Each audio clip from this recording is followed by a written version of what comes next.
Прывітанне ўсім слухачам і гледачам Еўрарадыё. Мы ў жывым эфіры, пятніца, блізка да 13-й гадзіны па беларускім часе, а значыць, у нашай студыі блогер. Александр, я б вас эканамічным блогерам якім-нибудь назваў. Ну, вось так, да, таму што ўсё ж такі... Вы ведаеце, як Светлана Ціхановская. Як вы лічыце магчымым, так мяне і называеце. Лідар блогерскіх сіл у Беларусі? Ну, сябры. Дакладна не лідарка. Александр Кнырович у нашай студыі, а гэта значыць, што бліжэйшыя 40 хвілінаў будзем аглядаць важныя, галоўныя тэмы ў эканоміцы і палітыцы Беларусі і свету. Цэны, спробы Лукашэнкі паўплываць все ж таки на сельскую гаспадарку. Арышт міністра. Арышт, гэта, дарэчы, забарона пасярэднікаў.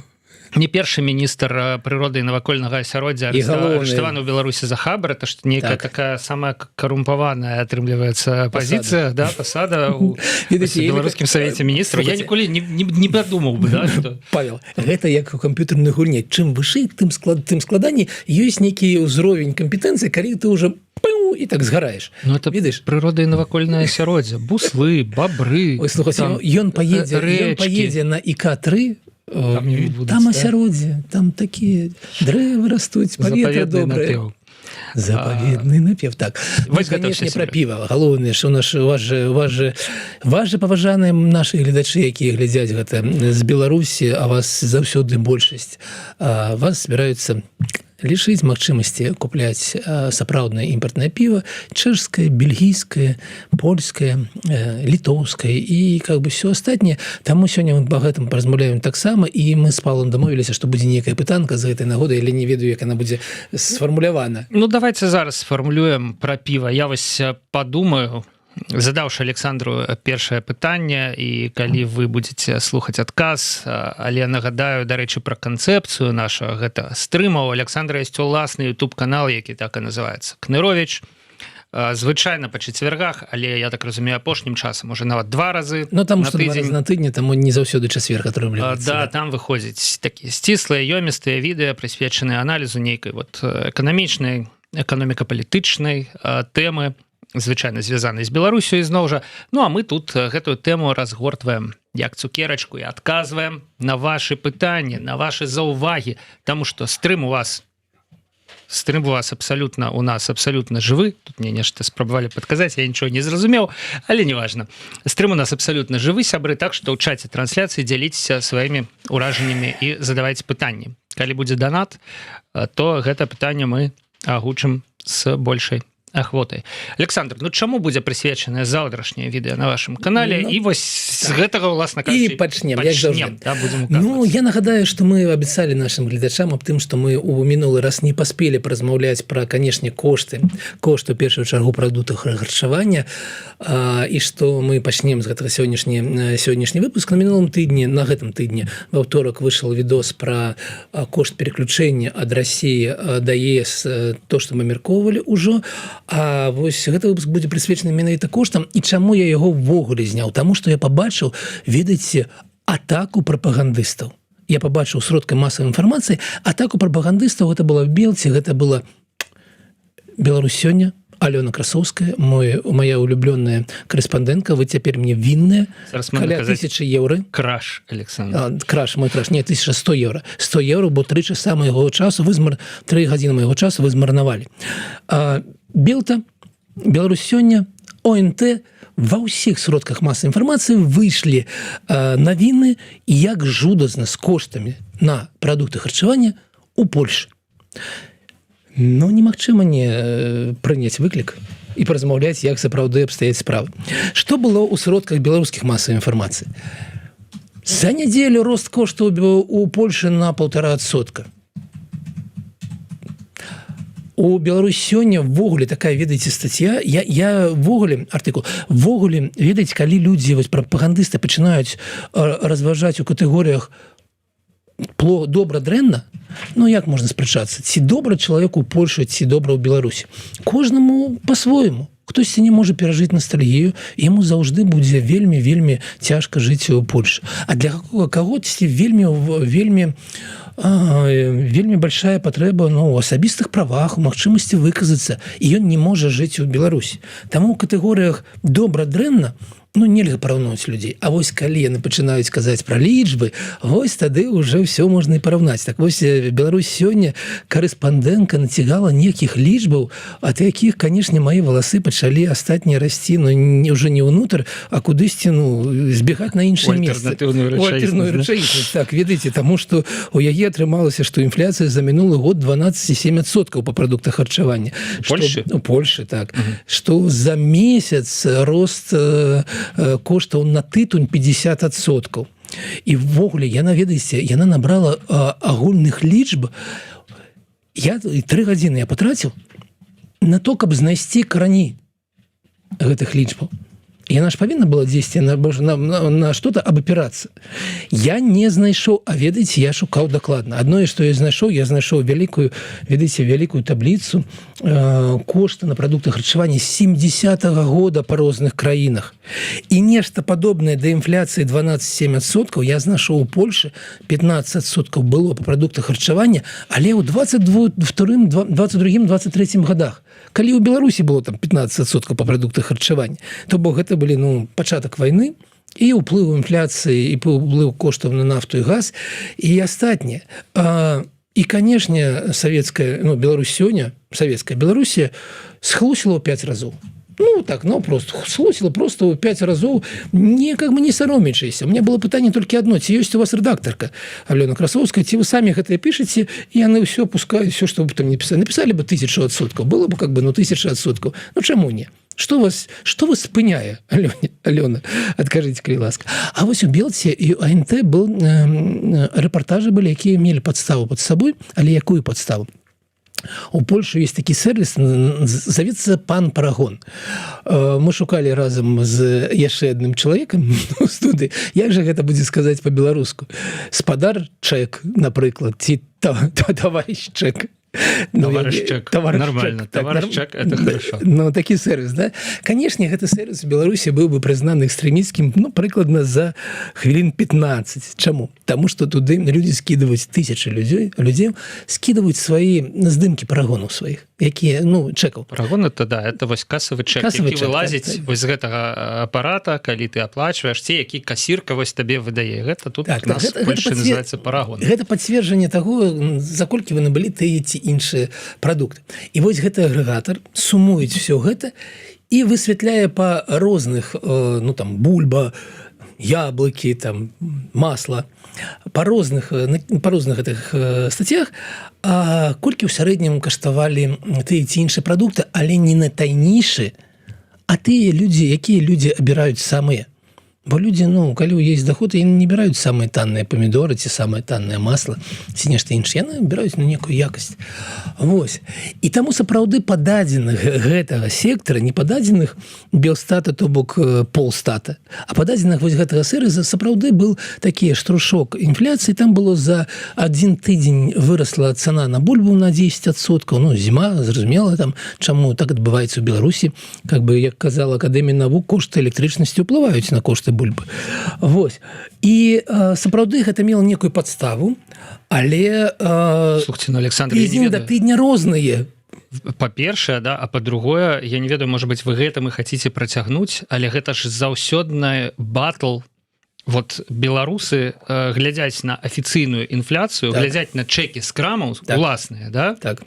І заўважаюць несупадзенні. А я вам сакрэцік распавяду. Так вось, сэнс-то ў тым, што яны, атрымліваецца, узялі рэальныя чэкі з польскіх крамаў, да, і параўналі вось з гэтай інфляцыяй, якая здзіўляе беларусаў, якія трымаюць чэкі з беларускіх крамаў у руках сваіх, да? Ну, конечно, это прием таленавіты. Ну, спрачацца не буду. Я быў упэўнен, што вы ацаніў дасягненне прапаганды. Ну, так вось, ну, што я зрабіў? Ведаеце, я взяў гэтыя, канешне, гэтыя дадзеныя пана Парагона, зрабіў іх таблічку і зрабіў таблічку з тымі самымі коштамі, якія зараз ёсць у е-дастаўцы. Каб просто параўнаць, вось, даже калі не браць самыя танныя польскія прадукты, а просто вось е-дастаўка, ну, напэўна, яна ўсё ж таки танная ў Беларусі, калі не, напішыце аб гэтым у каментарах. Вось. І как бы і вось гэты сапраўдны пан Парагон. Ведаеце, што мне атрымалася? Якая розніца ў коштах? Ну, я-то жыў, ведаеце, у якой рэчаіснасці, што яна будзе прыкладна 30-40%. што сапраўды Польша, глядзіш, так, ну, павінна быць даражэй. Атрымалася 8%.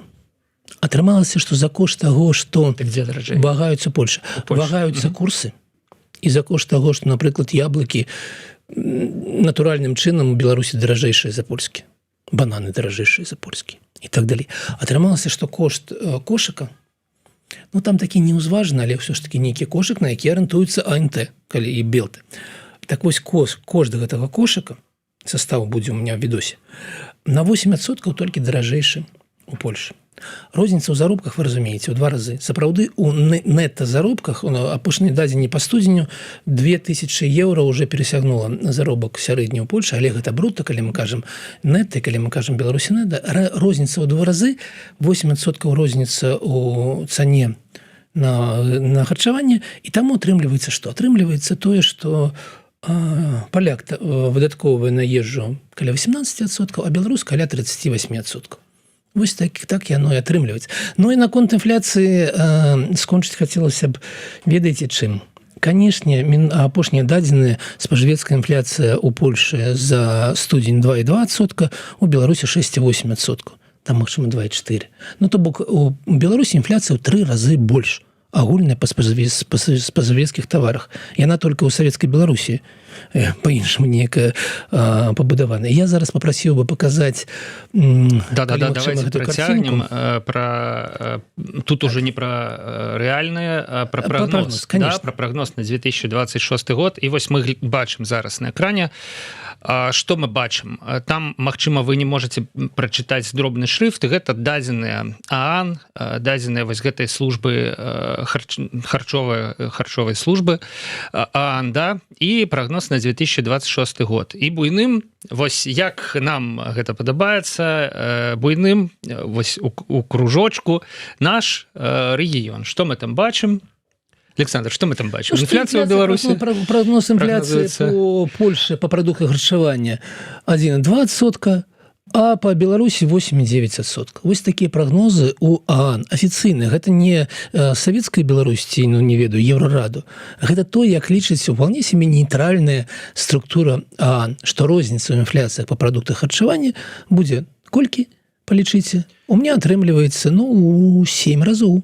Ну да, и я хотел бы сказать, что у нашем регионе, ну вось Турция, конечно, крыху здзіўляе, не ведаю, что там зараз адбываецца, да? Буйныя праблемы з валютай, з лірай, і там разбалансаваная эканоміка ў Турцыі. Ну да, але вось у нашем регионе, з наших суседзяў, толькі ва Украіне інфляцыя хутчэйшая, і то, паглядзіце, на всего на 3% пункты яна хутчэйшая, да? І гэта ваюючая Украіна. Да, 5-й год краіна воюе з Россией, значится, и, ну, вот такая вот ситуация, да, а калі мы поглядим ніжэй, калі можна нам, я так разумею, что нам павялічваюць, а теперь, калі можна, покажите яшчэ раз цалкам всю гэтую картинку, да, вось мы убачым 8,9 у Беларусі, да, мы запомнили, и 8,9 мы бачым самы буйны шарик унізе. Гэта Мена, гэта рэгіён Middle East and North Africa, то бок Блізкі ўсход і краіны Паўночнай Афрыкі. Ты ж 8,9%. То бок у Беларусі інфляцыя прагназуецца по продуктах харчавання, да, гэта не агульная. Яшчэ раз заўважым, это ну, в прынцыпе по тым, што мы ў крамах набываем, ну реально кожны дзень, да. Такая ж, як на Блізкім усходзе, дзе, я нагадаю, разбураныя зараз все шляхі доставак лагістычныя, да, дзе Іран пуляе ракетамі просто ва ўсе бакі, бомбіць порты, там перакрыў Армузскі праліў і мініруе яго і гэтак далей. І Паўночная Афрыка. То бок, ну, у Беларусі інфляцыя як у Афрыцы. Не думаю, што я калі-небудзь гэта скажу. Вось на прадукты харчавання, але тым не менш. Александр, ну что не так? Это ж при гэтым Лукашенко весь час кажа, што сельскую гаспадарку выратавалі. Яна там паспяхова, гэта тое, чым мы ганарымся. Да, і вось я так разумею, што я-то гарадскі жыхар, конечно, але вот недзе там ёсць разуменне, што менавіта з сельскай гаспадаркі і паступаюць у эканоміку прадукты харчавання, правильно? Там дзе ёсць яблыні, каровы, там свінкі, памыляемся разам, што яна і вось гэтая сельская гаспадарка чамусьці працуе так, якой мы мусім ганарыцца, да, што вот інфляцыя па прадуктах харчавання у нас такая ж, як у краінах Афрыкі, дзе просто песок замест чарназёмаў, там і нармальных лясоў, і як бы вось як на Блізкім Усходзе, дзе пачалася паўнамаштабная вайсковая кампанія. Я вот в пытаннях, да. І высвятляць гэта мы бачым... Конечно, ёсць адказ на гэтае пытанне ваше, ён будзе не арыгінальны. Ведаеце, сучасная сельская гаспадарка працуе на тых, яна павінна быць тэхналагічнай. Вось был Лукашенко ў гэтым дзіўны візіт Лукашенко ў Макдональдс. Слухайце, дзеда дасталі з леса, ён не ведае, як карыстацца, ён не ведае, што такое грошы. Гэта мяне вельмі ўразіла. Лукашенко, які прыйшоў у рэстаран, не ведае, як націскаць на гэтыя замовіць Макдональдсе, не ведае, што такое картошка фры, і у яго ўвогуле няма. То бок ён жыве, ведаеце, як цар, як Іван Грозны. Ён жыве на золоце. Ён ездзіць на Майбахе, 17 рэзідэнцыяў, асобны этот самы флот, этот самы самалёт у яго асобны, і яго кормяць. Ён не ведае колькі што каштуе. Ніякага жыцця, рэальнага, ніякага сутыкнення, да? Не сутыкаецца з рэальнымі людзьмі. Толькі вось гэта, ведаеце, гэта стайка, эскорт, гарэм. Снапков все ж таки з грашыма, да. На карце. Снапков на карце, так. Але не атрымалася ж, там не прайшла аплата, як бы. Там картка, якую все хаваюцца, я так себе дам. Да, там пытанне, у чым была праблема у IT-галіне, якая распрацавала імпартазамешчанае праграмнае забеспячэнне. Ці все ж таки в картцы Снапкова. Ладно, пробачце, перабіў вас, Александр. Слухайте, так, ввогуле сэнс у чым? Сэнс у тым, што як Макдональдс, гэта не булка з котлетай. Макдональдс, пытанне не ў тым, каб зрабіць смачную булку і котлету. Гэта тэхналагічная структура. Яна павінна працаваць так, каб вы как бы прыйшлі і праз 3 хвіліны атрымалі свой бургер гарачы. А не так, каб вы стаялі і чакалі там 15 хвілін, пакуль прыгадуць. І там усё настроена, каб гэта працавала. Так вось, ведаеце, я не адмысловец у сельскай гаспадаркі, на тое, што я чытаў, калі рыхтаваў выпуск пра кароў, вось тэмпература паветра у кароўніку вельмі ўплывае на прыплод, на якасць малака, на колькасць гэтага малака. То бок, змяненне ее на 2 градуса, гэта ўжо мінус там 10-15% у гэтым прывесе. І сучасная сельская гаспадарка – гэта вельмі тэхналагічная штука з вельмі дакладнымі патрабаваннямі к этому тэхналагічнаму працэсу. І я на 100% упэўнены, што пакуль у нас не будзе прыватная сельская гаспадарка, яна будзе дрымучая, і таму туды і будуць кідацца некалькі мільярдаў долараў у год. І будуць вось такія з'явы, як інфляцыя па яблыках, і кошт на яблыкі вышэйшыя за польскі. Я ўпэўнены, калі б дазволілі, калі б не рэгулявалі кошты на бульбу зараз, яна таксама была бы даражэйшая за польскую. Гэта просто зрабілі рубль 0,7, каб не пужаць людзей. Вось, скончваючы гэтую частку, ведаеце, чаму яны вось пайшлі ў гэтую атаку на польскія кошты? Адказ вельмі просты. Калі Лукашенко сустракаўся з урадам, ён там вытащыў на паверхнасць праўду. Ён асабіста сказал: слухайте, у вас інфляцыя за мінулы год 6,8%, але там па рыбе, па мясу, па кандытарскіх вырабах, па чамусьці яшчэ, і пачаў называць такія лічбы 25, 17, 15%. І потом сказаў, што інфляцыя ў людзей у гаманцах, а не ў Белстаце. І ён гэта выдаў, гэта, канешне, разышлося.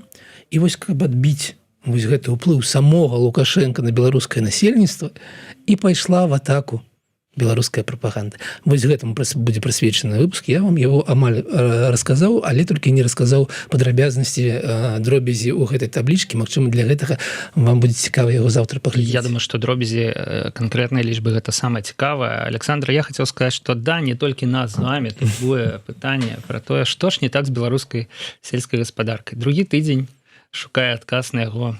Александр Лукашенко шукае дзе, давайте паглядзім. Вот. Это як звычайна чарговы кароўнік, да? Сезон кароўнікаў. Ну, пачаўся, да? Вот. Цёпленька стала, сонейка пачало свяціць, у Лукашэнкі пачаў сезон кароўнікаў. Я прагназую, што далі будзе сезон палёў, да? То бок выхады на раллю, як бы зачерпванне земліцы сырой, да, вось гэтыя лекцыі пра тое, як трэба там то, сё, угнаенне ўносіць там і так далей. Далей будзе з камбайнёрамі які-небудзь стендапчык, далей ужо уборачная, там прагулкі па жніве, там паміж каласоў пад сярпом і гэтак далей. Ну вось цяпер мы тут. У спробах Лукашэнкі зразумець, што не так з сельскай гаспадаркай. Хачу заўважыць. Гэтым разам пакуль што ніводнага відэа, ніводнага. Памятаеце, мы у мінулай праграме з вами абмяркоўвалі, што вот тое, як Лукашенко там камунікаваў, скажем так, з сваімі падначальнымі, да, гэта просто было больш паказальна, чым нават вот там, не ведаю, цэны, лічбы канкрэтныя там і гэтак далей. Наколькі ён добра разумее, што яму паказуху нейкую выставляюць, да, што ён уже не стрымлівае словы, лаецца на них і гэтак далей. Сёння цішыня? Мы не ведаем, да, якімі ён там словамі іх пакрывае. Значит, дарэчы, паехаў на ферму, дзе племянныя бычкі, і там таксама ў яго былі. Вот цяпер сёння прэтэнзія ўзроўня Бог. Вы мне показываеце, вось бычкі стаяць в целятніку, там в кароўніку, так яны ж на соніку мусіць гуляць. Ну, то бок, і показалі. Чаму без шапкі? Да, чаму без шапкі? І показалі, вот ужо хорошенькія, да, ужо взялі такую ферму, дзе, здаецца, не дакалупацца просто. Племянная гаспадарка. Вам гэта зноў не нагадвае? Узорныя каровы, бычкі, узорныя просто, да? Вось. Ну, ему патлумачылі, што халаднавата яшчэ для іх. Вот як вы, Александр, кажаце, тэмпература уплывае, вот, значит, халаднавата. Так дзверь жа чыне. Ну, это, там, я не ведаю, ці ёсць увогуле дзверы нейкія ў гэтым кароўніку. Ну, напэўна, ўсё-такі ёсць. Можа быць, ёсць, да, але такая прастора, вось, там не бачна гэтых дзверы, можа, ралет нейкі там закрываецца. Всё ж таки такая вот ферма, да. Ну, карацей, все шукае ён па кароўніках, і яго падначалена, Наталья Качанова поехала ў кароўнік. Вот літаральна следам за шэфам, як бы, да, і там вырашыла дапамагчы. Яна там вырашыла, яна не можа так вот. У вас тут, вы меня тут падманваеце, у вас тут, яна вырашыла угаворваць людзей. Яна кажа, ну, я вот бачу, у вас тут все добра, у вас же будзе все добра, да? Вы же падзяжа не допустите, нет? Правда? Да. Нет, все, конечно, хорошо. Мы вам допоможем. Зусім допоможем. И на тле такой теля падает. Ну, не, это было бы, конечно, супер. Для картинки, значит, для иллюстрации абсурдности всех этих процессов, але все ж таки теля прытрымалася гераічна.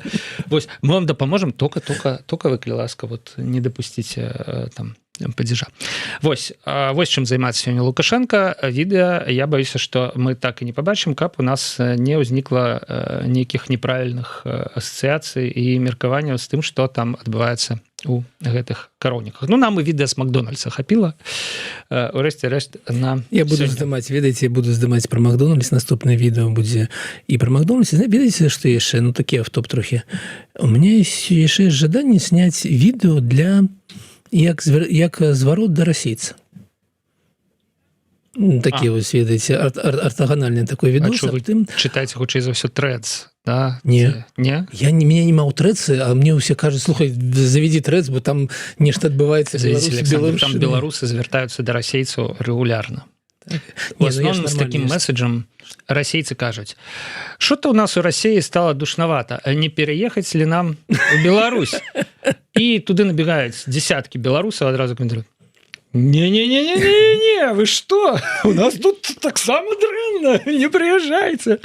Вось, ці вы нейкі іншы зварот да расейцаў хочаце запісаць? У меня есть некалькі, напэўна, адзін сябар у России, некалькі знаёмых, і мне падаецца, што яны шчыра не разумеюць нас у якім сэнсе. Даже оставим в баку Лукашенко, оставим в баку войну России супраць Украины. Но им же рассказывают, что распавядаюць им? Им распавядаюць, что есть такие беларусы. Гэта прыкладна як Тамбовская область. Некие люди, якія чамусьці решили, что у іх есть асобная мова, асобная дзяржаўнасць, асобная гісторыя. Но насамрэч гэта такія ж самыя расейцы, з якімі мы тут тысячагоддзямі разам, і гэта просто такі бздюра такая. Просто выпендриваются, каб стварыць сабе нейкую канкурэнтную перавагу. Так, да? Вот, что мы, мол, не такая. І я хочу зняць відос без агрэсіі, але аб тым, што, слухай, ну аб чым мы адрознімся, у чым адрозненне нашай гісторыі, у чым адрозненне нашай культуры, у чым адрозненне нашай, прабачце, мовы. Я высветліў сёння, што ведаеце, што у беларускай мове больш заімстваванні з польскай, чым з расійскай мовы. Гэта вельмі, ну, гэта і зразумела, і вельмі цікава. Просто яно ж все рухалось з захаду на ўсход. Ну, у расійскай мове, з беларускай мовы запазычанне. Это не ў беларускай мове запазычанне з расійскай мовы. Ну, я не мовазнаўца, каб гэта ішло так, гэта ўсё. Ну, ведаеце, дзе Кірыл і Мефодый, як у Балгарии, да, і абмінуць вот нашу тэрыторыю на шляху да там. Конечно. Ну, вось мне ёсць жаданне зняць такой відос без агрэсіі, без абмяркоўвання цяжкіх, сапраўды цяжкіх тэм войны і Лукашенко і Путіна. А вось, ну, як быццам я размаўляю з нармальным расійцам, які мае жаданне мяне пачуць. У нас на Еўрарадыё 6 ці 7 нават ужо гадоў таму была праграма, якая называлася «Дорогие российские друзья». І выйшла, можа, 6 выпускаў. Вот там мы якраз тлумачылі на базавым узроўні, там з навінамі, якія былі ў той час. На жаль, гэта было да эпохі, калі YouTube стаў ужо зусім агульнадасяжным, калі ва ўсіх стала. Да этого вот відэабума, і там рэальна там 100-200 праглядаў. Вось, але, магчыма, прыйшоў час для такой праграмы. Ну, паспрабуем. Для новай. І з бачаннем, безумоўна, Александр Кнырович. Александр, да вашего бачання ёсць пытанне. Не магу не агучыць, таму што Ксюша Малюкова пытаецца у вас, чаму шаноўны спадар Кнырович піша ў Фейсбуку, што ў маке сустракае ўсіх дзяўчына з усмешкай. Чаму, я так разумею, што пытанне, Александр, датычыцца менавіта вось гэтага гендернага перакоса. Чаму не мужчына з усмешкай? Чаму не дзяўчына з тым выразам твару, які ў яе просто вот цяпер. Магчыма, у тым, што мы живем у гендерна незбалансаваным сусвеце. Таму што дзяўчыны павінны працаваць на абслугоўваючых пазіцыях і быць мілымі, пытаецца у вас Ксенія Малюкова. Я думаю, што вы можете не адказваць на гэта пытанне. Просто улічыце на будучыню для сваіх постаў. Не, мои посты будут все ж таки адлюстроўваць рэчаіснасць, а не адлюстроўваць будучыню.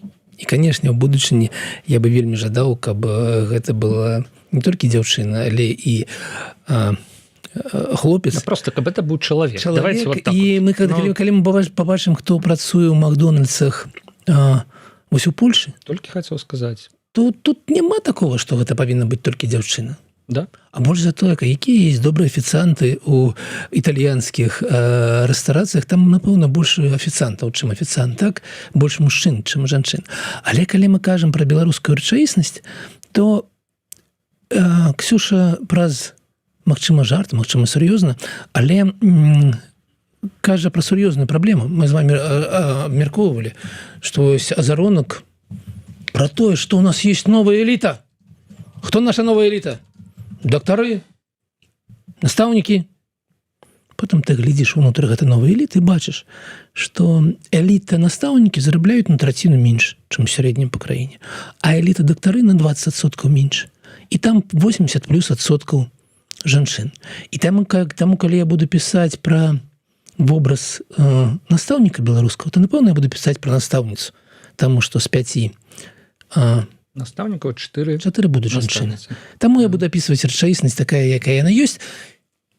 Але згодны з тым, што гендерны баланс у нас Ну тут я думаю перакошаны. прэтэнзія менавіта да слоў, якія выбіраеце, Александр. Калі б напісалі, што сустракае чалавек з усмешкай, ніякай беды б не было. Але вось тое, што месца у Макдональдсе на касе займае стэрэатыпна жанчына з усмешкай. Слушайте, вы почитали бы, что мне написали под постом про как абцасы? Ну, абцасы, да. Под абцасы жаночыя. Гэта значна больш цікава. Ладно, у нас яшчэ, Александр, ёсць пара тэмак. Просто гэта я не мог, мы абмяркоўвалі Макдональдс, і вось пытанне прыйшло, да, не мог я не агучыць, але у нас ёсць яшчэ Лукашенко не толькі за сельскую гаспадарку сёння на гэтым тыдні змагаўся, але і вот вечная барацьба з пасярэднікамі. Гэта барацьба таксама ўжо працягваецца. Дарэчы, трэба... Мы калісьці рабілі такі матэрыял, калі Лукашенко ўпершыню паабяцаў беларусам там па 500. Да, і гэта таксама быў шлях у доўгія гады. Типа, напрыклад, пра гэта цікава глядзець, калі упершыню паабяцалі адмяніць роумінг паміж Беларусю і Расіяй. І вот гады просто, уже десятигоддзі таму, да, роумінг як быў, так і застаўся там. Вводзяць нейкія тарыфы, але роумінг называецца роумінгам па-ранейшаму, да? Вось, і змаганне Лукашэнкі з пасярэднікамі гэта адна з такіх гісторый. Трэба паглядзець реально, калі там была вот самая першая нарада. А вы памятаеце ці не? Да не, вот я ж кажу, вот, трэба зайсці і паглядзець. Вот колькі уже десятигоддзяў. У меня есть докладная дата не пачатку барацьбы, а напэўна піка, напэўна экстрэмума. Гэта быў 2009 год, тады я быў беларускім прадпрымальнікам, і адзін з маіх замаў прыйшоў, паказаў мне, сказал: слухай, вось, я прачытаў документ і не поверыў. Подумаў, жарт. Як бы зараз сказалі, фейк, зроблены ў Польшы. Што там было напісана? Пастанова ўрада, як зараз памятаю, нумар 991. Гэта было ці ў 2010, ці 2011. Ну вот недзе тады. Гэта быў 9 год, 17 гадоў таму. І там была пастанова ўрада, якая забараняла пасярэднічества ў якім сэнсе. Яна дазваляла ўсім прадпрыемствам без ніякага выключэння купляць тавары либо наўпрост у вытворцы, да. либо у афіцыйнага дилера, дзе бы вытворца пацвердзіў статус гэтага дилера. Ну і ўсё гэта, канешне, узгадненне праз выканкам. Я паглядзеў на гэта і сказаў: выкінь. Гэта працаваць не будзе. Таму што ланцуг паставак абсалютна іншы. Конечно. Ну, где оптовая база? Звяртання, не ведаю, кагосьці з Беларусі вось такога маленькага да Самсунга. Ну, копеечка, да? Такая... Продайте мне телефон. Выкликало бы здзіўленне у кармі. Не, ну да, ці там копеечка піша, но просто в Данон. Так. Як бы, ну, у нас тут на палічцы купили 3 йогурты замест 2. Да, не хапа... да, можно, калі ласка, нам поставить, да? Ну, и мало того, это атрымліваецца паводле такой пастановы, кожная крама мусіць мець сваю тэхніку для дастаўкі, мусіць мець бухгалтэрыю, якая ўсё гэта апрацоўвае, і гэтак далей. Ну, вось гэта было пікам. Гэта было пікам, я тады казаў, што пратрымаецца тыдзень, адмянілі на 3-й дзень. Вельмі хутка адмянілі. 3 дня атрымалось гэта глупства. І кожны раз такі захад на гэта. В 2020 годзе быў даклад, каго вы думаеце? З Дмітра Крука. О, прабачце, з Дмітра Крука, прывітанне вам, але не ваш даклад. З Дмітрия Крутога. Кіраўніка зараз адміністрацыі прэзідэнта, тады віцэ-прэм'ера.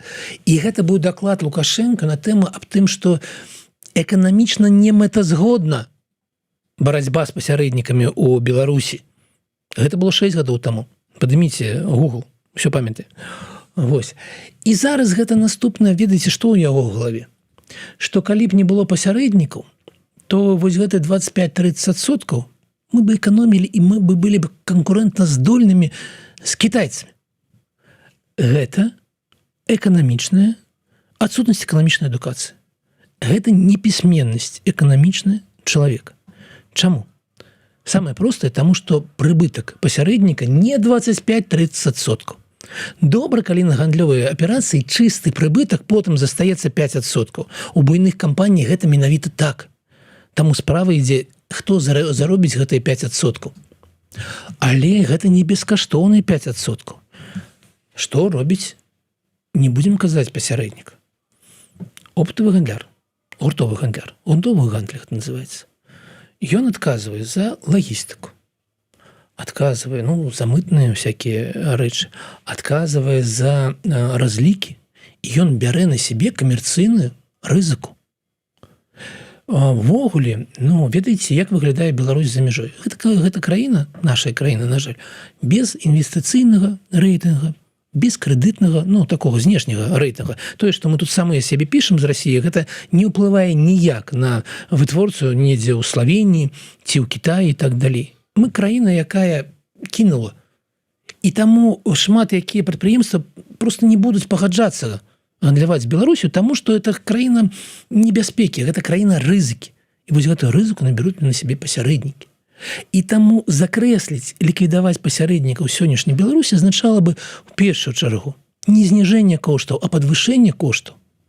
Другую чаргу дэфіцыт некаторых відаў тавараў, напэўна, зараз мы яшчэ паспеем пагаварыць пра піва трошачкі так. Да, гэта будзе за апошнія пару хвілін. Але гэта б азначала катастрофу ў беларускай эканоміцы. Таму, канешне, гэтага зноў не будзе. Будзе нейкі і зноў адкат назад. Тым ці іншым шляхам яно неяк выправіцца, але, канешне, калі кіраўнік дзяржавы, які сябе лічыць сапраўдным прэзідэнтам, лічыць сябе умнейшым за ўсіх астатніх, але робіць такія, ведаеце, гэта такое не тое, што дзіцячае, а гэта погляд з Савецкага Саюза. І мы ведаем, што Савецкі Саюз быў 3 разы беднейшы за краіны Захада. Гэта погляд, які вядзе вас у беднасць. Так. Я, Александр, заўважыў яшчэ адну рэч. Я, магчыма, конечно, раблю нейкія такія высновы, для якіх яшчэ няма падставу, але я заўважыў тое, што Лукашенко пачаў казаць пра тое, што ёсць і абгрунтаваныя пасярэднікі. То бок, увогуле пасярэднікі, это, конечно, 20, вы сказали, 15-20, там, здаецца, адсоткаў. Ён казаў 25-30 адсоткаў. Окей, можна любыя лічбы называць, як бы. Конечно. А як вы казалі пра рост цэн на пачатку нашай праграмы, чаму не 100? Будзе яшчэ больш важка гучаць, да? Вось, але ёсць такія разумныя пасярэднікі, там нешта вот такое вось гучала, да? І мне здаецца, што тут ёсць нюанс, што гэтая нарада была не толькі пра тое, што ўвогуле пасярэднікі гэта дрэнна, а пра тое, што, можа быць, хутчэй, пра тое, што частка вось гэтых прыбыткаў просто дастаецца не тым пасярэднікам. Вось, можа быць, это моя фантазія, я не ведаю. Вот, можа быць, я придумляю нешта, да, вот тут. Але, гэтая думка гучыць рэгулярна. І, канешне, ёсць прыклады, калі бізнес-сыночка, прэзідэнцкі спартовы клуб... Мы ж памятаем, што гандлёвы дом «Белаз», напрыклад, там за ім тырчаць вушы Дмітрия Лукашенка. І гэта пасярэднік, вот прямо пасярэднік, да, вот калі называць пасярэднікам, вот выбор паміж оптавай лагістычным цэнтрам под Мінскам, да, оптавай базай гандлёвай, ці гандлёвы дом «Белаз», да, то я боюсь, што вот гандлёвы дом «Белаз» гэта пасярэднік. І калі вам патрэбны прыклады карупцыі, не трэба нікуды хадзіць вось і на карупцыі. 50-60 мільёнаў долараў прыбытак, я чытаў учора ў тэлеграм-канале Еўрарадыё гандлёвага дома «Белаз». Нормально. Ведаеце, гэта 10% ад агулам выручкі гэтага «Белаза». Да не, нормально. Гэта так, напэўна, паглядзець у справаздачнасць «Белазу», у яго такого прыбытку можа не быць. Магчыма, працуе страты, это будзе ввогуле пытанне, як дилер зарабляе грошы, а завод дзяржаўны працуе страты. Ай-яй-яй, як жа так выйшла? Так вось, што галоўны был? Калі вы кажаце, калі вось не толькі Павел, а ёсць іншыя аналітыкі, якія кажуць такія рэчы, яны ў маіх вачах маіх памыляюцца ў чым? Гэта бы азначала, што ёсць некая такая стратэгія, што ёсць некая думка, што ёсць нейкі такі план, задумка, як там падзяліць беларускую эканоміку, як падцягнуць добрых недобрых. Я быў бы задаволены, калі б такі план быў. Гэта бы азначала, што ўвогуле эканоміка рухаецца праз карупцыю, праз нешта еще, але по плану. Но сэнс-то ў тым, што ніякага плана няма. Александр Петрович, я хотел бы, как в белорусской экономике был план, хотя бы план коррупции, коли ласка. Покажите, вот хотя бы, что вот вы хотите коррупции зараблять все больше и больше, и для этого вы развиваете экономику, да? Вот такая у вас логика, да? Менавіта такая. Ну ладно. Тут, конечно, можно министра природного... Гэта той выпадак, як у Жванецкага. У Жванецкага. Што ж вы варуеце з убытков? Варуеце з прибылей. Ну, да. Понимаете? Поэтому, калі б быў план, калі б быў нехта, хто мысліваць так дзяржаўнымі мэтамі, дзяржаўнай сістэмамі, пры гэтым варуе і такі, карупцыйны, но пры гэтым руха эканоміку наперад. Але ж адбываецца зусім іншае. Ведаеце, вось мы правялі прыклад Белаза, а вось гэта гісторыя, якую расследаваў беларускі расследавальны цэнтр пра тое, як рабуюць Гродны Азот. Две групоўкі, адна Шэймана, другая ад зноў сына прэзідэнта, якія заганяюць завод у страты, а самыя зарабляюць праз абыход санкцый вельмі вялікія грошы. Неабгрунтаваны, і вось там пасярэднічества, так? Таму, калі быў план, ён быў бы дрэнны, ён быў бы карупцыйны, але ўсё ж такі гэта быў бы план. Ладно, Александр, час нам уже завершать наш стрим. Я подумал, что с министром, в принципе, все зразумела. Тым больше, я ж кажу, не першы міністр на гэтай пасадзе трапляецца на хабары. Ці быў яго план, ці гэта была нейкая стыхійная ситуация. Лукашенко кажа, што ўзялі з доказамі. Калі ўжо ён зліў свайго міністра, якого прызначаў, дарэчы, там год ці пару гадоў таму з вялікай надзеяй, кажа, калі вы будете шукаць і капаць, тады яшчэ модна было нафту шукаць і капаць, да? Калі будзе добра, цены вам не будзе проста. Ён для сябе нешта знайшоў. Накапаў. Нельга казаць, што не капаў. Ведаеце, пра міністра, на кожнага беларускага міністра ёсць шэрая тэчачка. У КДБ, у БОПікі, дзесьці яшчэ. Яна дакладна ёсць. Няма ніводнага міністра, які бы быў без гэтай шэрай тэчачкі. Сказал, без тэчкі ты міністрам-то не станеш. Конечно. Самастойны міністр, якім немагчыма кіраваць сёння ў беларускім урадзе. Прапісаны все яго грэхі, і яго можна кожны дзень, весь склад, як вынесла гэта Міністэрства абароны ў Расіі. Пад Шойгу. Вот Шойгу неприкасаемый, а у всіх астатніх яны все ўжо... 4 намеснікаў Шойгу зараз пачатая крымінальная справа. Так, але, напэўна, 5-й, які учора был арыштаваны, і галоўны гаманец Шойгу, якога называюць, і ў беларуская сістэма не адрозніваецца ад расійскай сістэмы. У гэтым сэнсе все, хто дайшоў до гэтага ўзроўня, ужо з гэтымі за плечмі і з сякерай над галавой, пытанне толькі калі наступае час, час, все ж таки в этом выпадку даставаць гэтую шэрую тэчку. Таму гэта не тое, што вось они працавалі і схапілі чалавека за руку. Не, надышоў час, дасталі. Камусьці гэта было патрэбна. Была нейкая барацьба кланаў. У беларускай сістэме ёсць кланы, і они паміж сабой змагаюцца. І вось такія выпадкі, гэта не заўсёды, такі рэгулярна гэта вынікі барацьбы клану. І так далей. Таму гэта сістэма. Вось в гэтым сэнсе не тое, каб план, но гэта тое, што працуе, як ходзяць тралейбусы па вуліцах Мінска. Глядите, Александр, все, завершаем. Пиво, апытанка. Апошні шанс у вас, сябры, прагаласаваць у гэтай апытанцы. Вось праз літаральна паўхвіліны завершу апытанне. 1000 гледачоў у нас цяпер. Дзякуй вялікі вам. Прагаласуйце, вось, калі ёсць часты натхнення. Я прыдумаў новую формулу. Вы ведаеце, зараз ужо крыху адышоў гэты тренд, але было недавно. Норм ці стрём, да? Я прыдумаў доўбні ці добра, да?